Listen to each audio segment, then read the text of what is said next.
Gurren Lagann is like the best show. No, it's not Boondocks, the reboot's dropping in a month, give it time, man. And I don't really feel like there's a video that clearly expresses the way I feel to the show and the influence it had on me. But before I go into the show, there's a few things I need to establish. I want to look at the show for what it is, but I also want to talk about what I took away from it, and some personal revelations about myself. There are political elements to this show, and it bleeds into my ultimate takeaways from rewatching it. And if you're the type to scoff at these sort of things, I recommend you leave. This video isn't for you, it's far left, it isn't accommodating, and I own my own biases for my own chest. At least, you know, I think. Gurren Lagann is important to me. But to me, it's equally as important that I do the show justice. Let's talk about it. It's called Operation Black Steel. We should call We're calling it Operation Black Steel. I like that name. We're not changing it.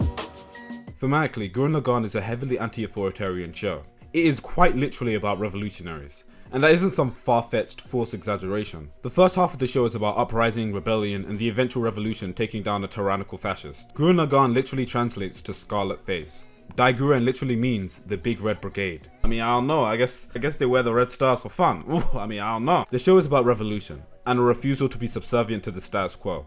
And while it finds new ways to project these ideas throughout the show, there's a significant amount of repetition throughout it. The village chief, the religious cult, the Spiral King, Rossiu, the anti-spiral, all these figures that permeate the entire show are figures designed to stunt evolution based on their fear.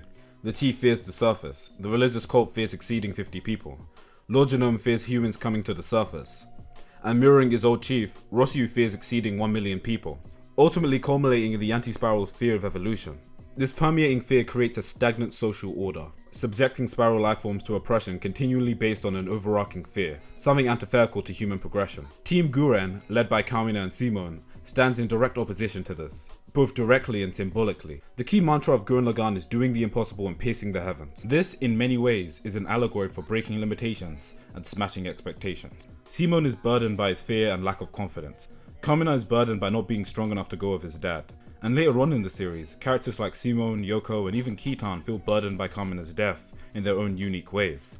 Simone is the first to overcome this, breaking his limitations by realizing he's not his brother and he should focus on being himself. Yoko's the second to come to this realization, feeling burdened by Kamina's death, constantly feeling the need to overexert herself for his sake. And ironically, Kitan's scrambled speech to Gimme towards the end of the show speaks directly to what she was going through, which is probably why it resonated with her. Some kind of moron or something? Come on, man up and show me the guy who ain't afraid of dying. Go out in a blaze of glory? I got no choice. This is all I'm good at. We do this because we want to.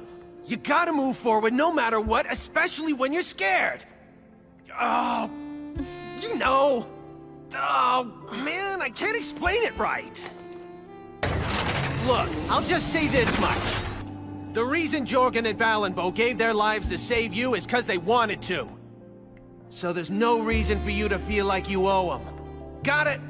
Kitan's feeling of inadequacy compared to Kamina is something that permeates the entire series, constantly feeling like he's in his shadow, not being able to secure himself as the leader, never quite finding the right words to say. But by breaking these limitations they've placed on themselves, they were able to overcome what they once were and pierce the heavens by being true to themselves. You know, this line, pierce the heavens, is also represented visually. Pathetic fallacy and lighting choices reflect throughout this entire show. When they're underground and helpless, everything is tinted this dark shade of green.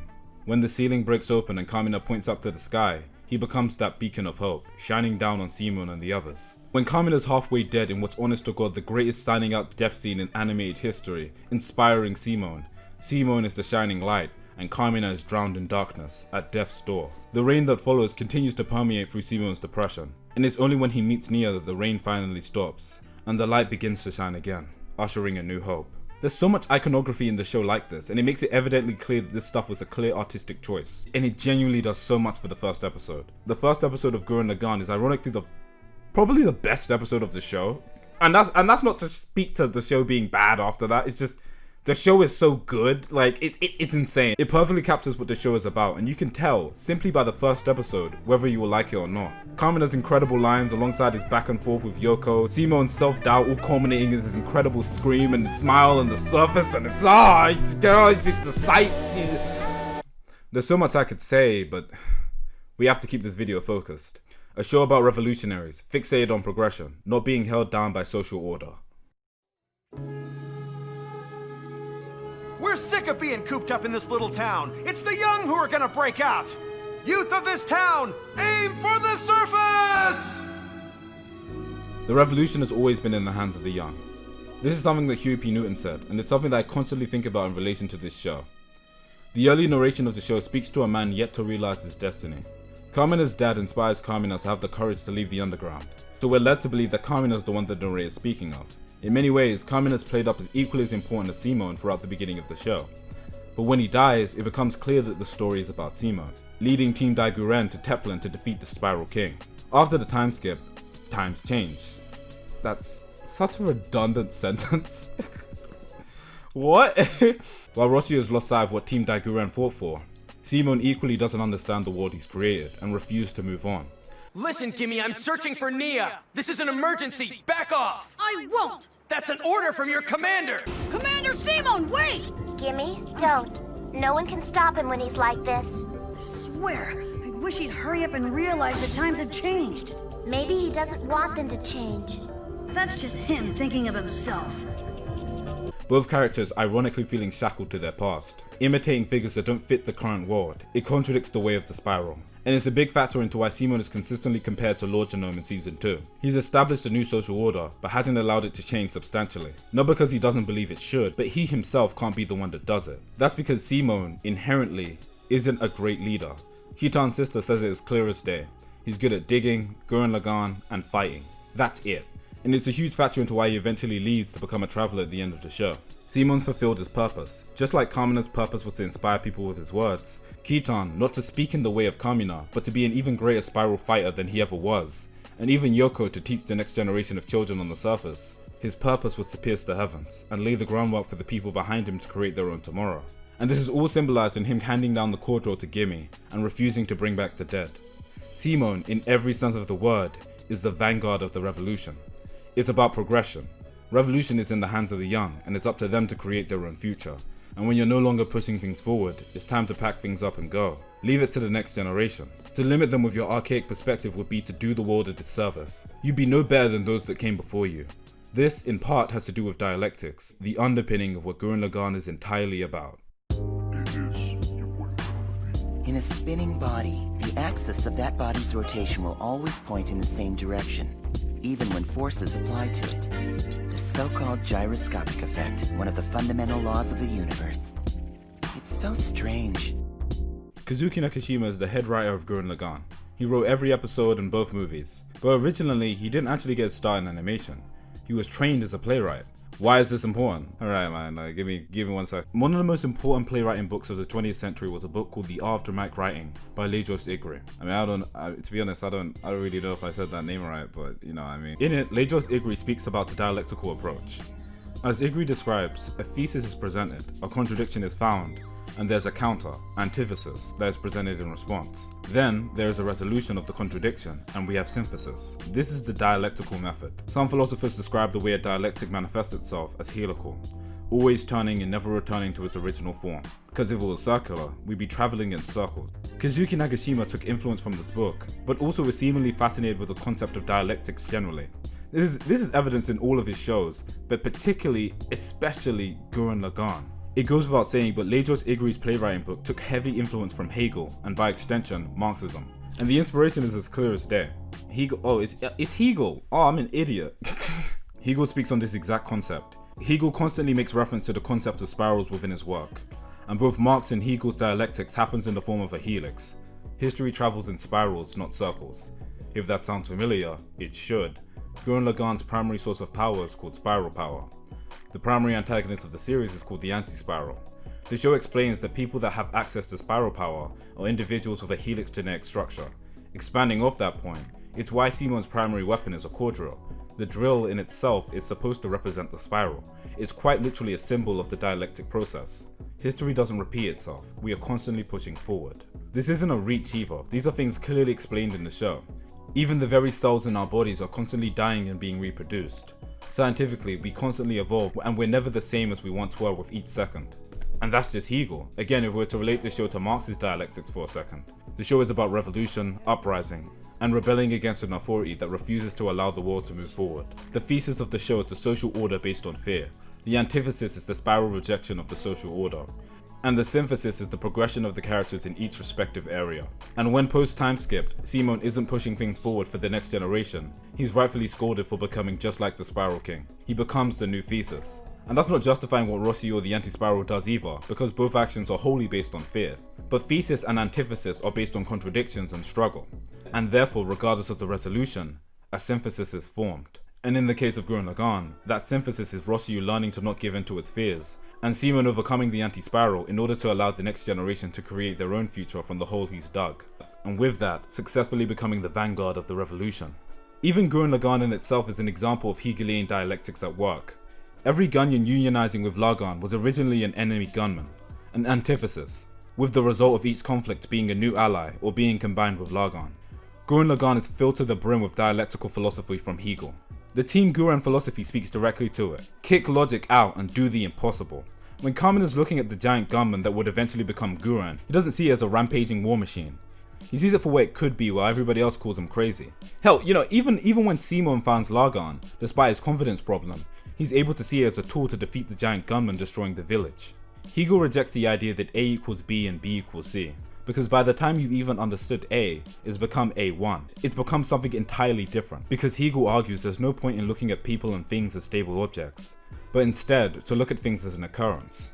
Our cells are constantly dying and regrowing. You might look at me a month from now and see the same person, but the cells are dead. You're no longer looking at the same person as before, because nothing is stagnant. We are constantly spiraling forward, piercing the heavens with our spiral spirit. It's hard to explain, but it doesn't matter why you were born or what you are. The Nia you are right here and now is what counts. Rewatching Gurren Lagann several times did a number on me for several reasons. This is my favorite show. It's not Boondocks. Avatar is very closely tied, but this show just inspires me. It exudes willpower, determination, and progression. It challenges you to dream, overcome your struggles, and become even greater than those before you.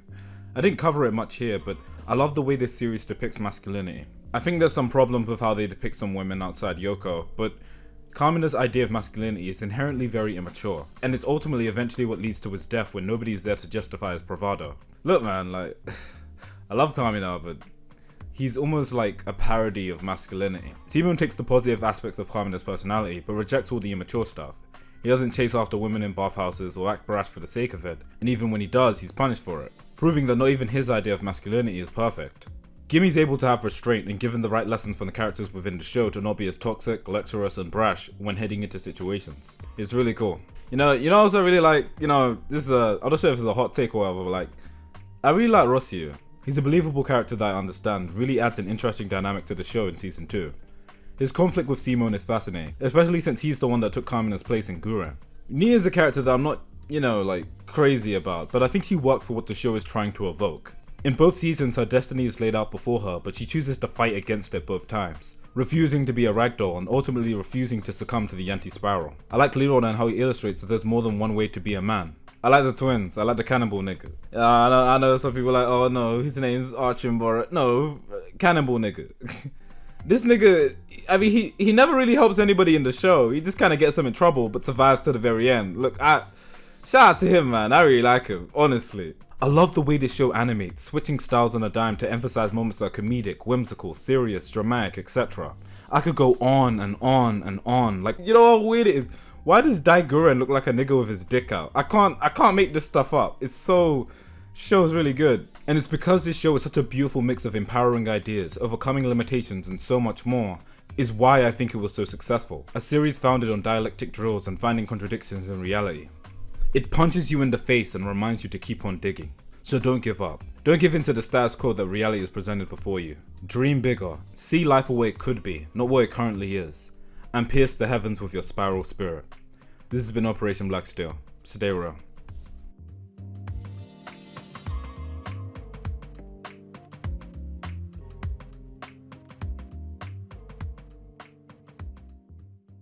Normally that's where I'd end the video, but I wanted to speak on something personal that I've been debating with myself for a long time.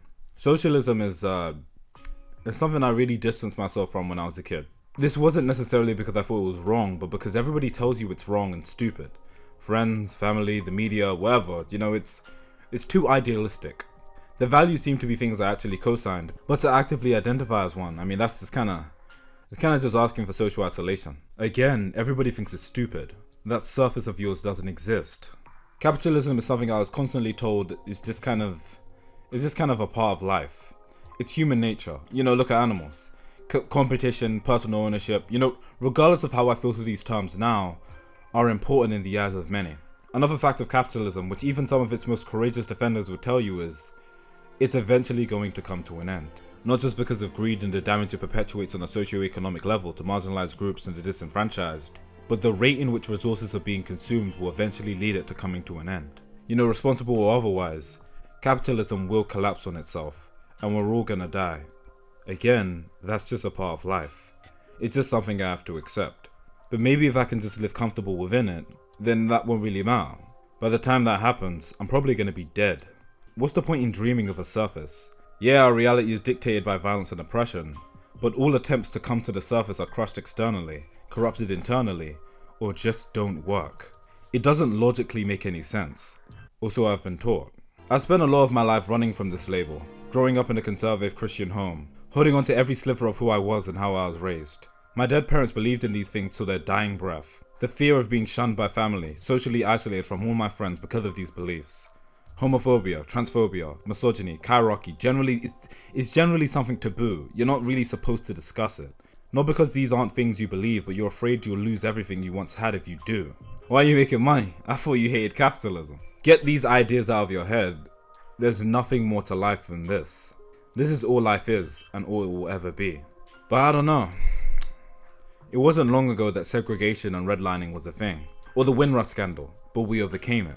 Sometimes I'm just simply thinking about the concept of slavery, and how in God's name we overcame that. Look at how far humanity has progressed since its dated barbaric views. Angela Davis spoke on abolition, prisons, police, genuinely decades ago. And suddenly with the resurgence of Black Lives Matter, it's somehow become a fairly common conversation surrounding the defunding and abolishment of the police. Quietly I ask, where did all this come from? History doesn't travel in circles, it travels in spirals. I truly do believe that. Even if we think we've been roadblocked, even if we think there's a wall in our way, we keep on digging. Because one look back will tell you just how far we've come by simply confronting the contradictions in our own reality. I'm gonna be blunt, I'm sick of being a coward. Because I don't believe in looking at the world for what it is. I believe in looking at it for what it could be. And I probably won't live to see it. A lot of us won't. But I'd rather be honest with myself than continue living like a liar. Kamina's purpose was to inspire. Simon's purpose was to pave the way for the new generation. Yoko's was to educate that new generation. Operate in your purpose and you'll be doing what you can. We keep advancing forward with each turn like a drill. A double helix of contradiction serving as a synthesis towards a new reality. The way of the spiral. I have faith in the greatness of the human spirit to accomplish anything. I don't think we're such primitive apes that this concept is beyond our grasp. At least to me, humanity isn't that stupid.